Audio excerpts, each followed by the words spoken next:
Hi everyone, welcome to Meena for Math, which make your math lesson an easy one. இன்னைக்கு நம்ம CBSE board class 9 chapter 2 polynomials தான் பார்க்க போறோம். இந்த வீடியோல நம்ம exercise 2.4ல first sum பத்தி தான் டிஸ்கஸ் பண்ண போறோம். இந்த sum நம்ம identity 3 and identity 4 யூஸ் பண்ணி தான் சால்வ் பண்ண போறோம். So algebraic identities வீடியோட லிங்க் மேல காட்டன் டிஸ்கிரிப்ஷன்ல இருக்கு, செக் பண்ணிட்டு வாங்க. So that இந்த sum இன்னும் சிம்பிளா இருக்கும். And now let's start. Exercise 2.4, sum number 1. Use suitable identities to find the following products. As I told earlier, இந்த sumல நம்ம identity 4 and identity 3 தான் யூஸ் பண்ண போறோம். அந்த கொடுத்திருக்க ப்ராடக்ட்ஸ்க்கு ஏற்ற ஐடென்டிட்டிஸை சூஸ் பண்ணி நம்ம வந்து கண்டுபிடிக்கணும். ஓகே, ஸோ ஃபர்ஸ்ட் சப்டிவிஷன் பாருங்க. X plus 4 into x plus 10 இருக்கு. According to identity 4, x plus a into x plus b will be equals to x square plus a plus b into x plus ஏபின்றது தான் identity 4. So இந்த ஐடென்டிட்டியோட எல்ஹெச்எஸும் கிவனோட கொஸ்டினும் ஈக்குவலாக இருக்குது. So அதனால அதை அப்படியே equate பண்ணிக்கிறேன். ஸோ எனக்கு இந்த இடத்துல என்ன இருக்குது, ஏக்கு பதிலாக 4 இருக்கு அண்ட் பிக்கு பதிலாக 10 இருக்கு. ஸோ அதை அப்படியே இந்த ஃபார்மேட்டில் சப்ஸ்டியூட் பண்ண போகிறேன். That is X plus 4 into x plus 10 will be equals to x square plus ஏக்கு பதிலாக 4 பிளஸ் பிக்கு பதிலாக 10 இன்டூ எக்ஸ் பிளஸ் ஏக்கு பதிலாக 4 இன்டூ 10 பிக்கு பதிலாக 10. ஸோ இதை சார்ட் அவுட் பண்ணோம்னா X square plus 4 plus 10 equals to 14x plus 4 into 10 will be equals to 40. So x plus 4 into x plus 10 expand panna, that is suitable identity use panna, we will get x square plus 14x plus 40. So அடுத்த second சப்டிவிஷனும் இதே identity use பண்ணி தான் நம்ம sort out பண்ண போகிறோம்.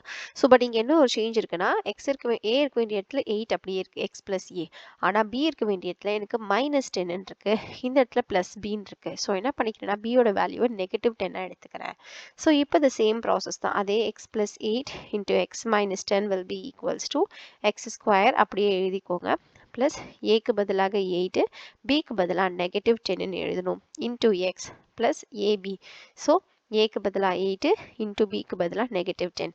So sort out பண்ணிங்கன்னா x square 8 minus 10 will be -2. So -2 into x minus 8 tens are 80 plus into minus minus, so minus 80. So x plus 8 into x minus 10, a suitable identity use பண்ணி expand பண்ணிங்கன்னா we will get x square minus 2x minus 18 கிடைக்குது. So அடுத்து subdivision 3 பாருங்க. 3x plus 4 into 3x minus 5. ஆக்சுவலா இந்த சம்ல வந்து ஒரு சின்ன சேஞ்ச் கொடுத்துருந்தாங்க அப்படின்னா நம்ம ஐடென்டிட்டி 3 யூஸ் பண்ணியிருக்கலாம். பட் இந்த சம்க்கு நம்ம ஐடென்டிட்டி 4 தான் யூஸ் பண்ண போகிறோம், ஐடென்டிட்டி 3 யூஸ் பண்ண போகிறது கிடையாது. why? Because x plus y, அதாவது x y இங்கே ப்ளஸ் மைனஸ்ன்னு ஸ்ப்ளிட் பண்ணும்போது x 3x சேமாக இருக்குது, ஆனால் y இங்கே 4 இருக்குது, இங்கே 5 இருக்குது. ஸோ கண்டிப்பாக நம்மளால் ஐடென்டிட்டி 3 இந்த இடத்துல யூஸ் பண்ண முடியாது. நம்ம இதை பார்த்த உடனே நான் ஏன் இதுக்கு பதிலாக பக்கத்தில் ஐடென்டிட்டி 3 எழுதுனா நீங்கள் கன்ஃபியூஸ் ஆகிடக்கூடாது அப்படிங்கிறதுக்காக சி இந்த இடத்துல ஐடென்டிட்டி 3 ஏன் யூஸ் பண்ணக்கூடாதுங்கிறத ரீசன் அவுட் பண்ணியிருக்கேன். உங்களுக்கு புரியுதான்னு செக் பண்ணிக்கோங்க. ஓகேவா? ஸோ இங்கே நம்ம ஐடென்டிட்டி 4 தான், இந்த ஐடென்டிட்டி 3 யூஸ் பண்ண போகிறது இல்லை, ஐடென்டிட்டி 4 தான் நம்ம வந்து யூஸ் பண்ண போகிறோம். ஸோ ஐடென்டிட்டி 3 வந்து நம்ம லாஸ்ட் சப்டிவிஷன் தான் யூஸ் பண்ணுவோம். ஓகே, ஸோ இப்போ வந்து பார்த்தீங்க அப்படின்னா ஐடென்டிட்டி அதே x plus a into x plus b, third subdivision சொல்கிறேன். X square a plus a plus b into x plus ab இல்லையா? ஸோ எக்ஸுக்கு பதிலாக இந்த இடத்துல எக்ஸுக்கு பதிலாக 3x இருக்கு காமனா, ஏக்கு பதிலாக 4 இருக்கு, பிக்கு பதிலாக -5 இருக்கு. ஸோ ஆல் டுகெதர் நீங்கள் பண்ண போறீங்க. ஓகேவா? So 3x plus 4 into 3x minus 5 will be equals to xக்கு பதிலாக 3x போடணும். ஸோ 3x square plus aக்கு பதிலாக 4, bக்கு பதிலாக -5 into x plus 4 into -5.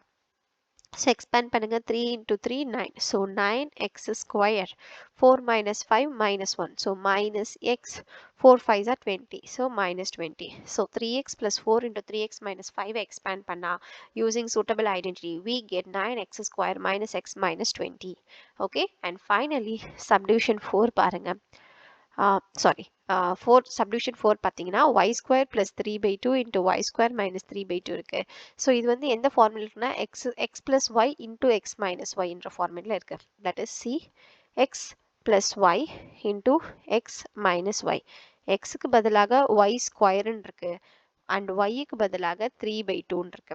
So x plus y into x minus y. Now according to identity 3, which will be equals to x square minus y square. So இந்த இடத்துல இருக்கிற y square plus 3/2 into y square minus 3/2 will be equals to y square the whole square minus 3/2 the whole square. So அப்ப y power 4 minus 9/4 will be your answer. So இந்த suitable identity use பண்ணி இதை நம்ம வந்து எழுதும் போது we can get y power 4 minus 9/4 ன்னு கிடைக்குது. ஸோ அதே வந்து ஃபைனல் சப்டிவிஷன் 5 பார்த்தீங்க அப்படின்னா 3 minus 2x 3 plus 2x. இதுவும் பார்த்தீங்க அப்படின்னா x minus y into x plus y ன்னு இருக்கு. ஸோ எக்ஸுக்கு பதிலாக 3 இருக்கு, ஒய்க்கு பதிலாக 2x இருக்கு. The same format தான். That is 3 minus 2x into 3 plus 2x will be equals to 3 square minus 2x the whole square. So expand பண்ணீங்கன்னா 3 3s are 9 minus 2 2s are 4. So 4x square. So 3 minus 2x into 3 plus 2x suitable identity use பண்ணி solve பண்ணும்போது we will get 9 minus 4x square. Okay. So hope you understand the sum clearly. If you still have any doubts, comment here. We will clarify. இதே example 20 பற்றி தெரிஞ்சுக்கோ. உங்கள் லெஃப்ட்டில் இருக்க video check பண்ணி பாருங்கள். எக்ஸசைஸ் 2.4ல் செகண்ட் சம் பற்றி தெரிஞ்சுக்கோ. உங்கள் ரைட்டில் இருக்க வீடியோ செக் பண்ணி பாருங்கள். இந்த வீடியோ உங்களுக்கு ஹெல்ப்ஃபுல்லாக இருந்தால் do like the video and subscribe to Meena for Math. Also don't forget to hit the bell icon for future updates. And max customers feel பண்ணுறவங்க ஃப்ரெண்ட்ஸ்க்கு மறக்காமல் சேனல் ரெஃபர் பண்ணுங்கள். தேங்க்ஸ் ஃபார் வாட்சிங். தேங்க்யூ.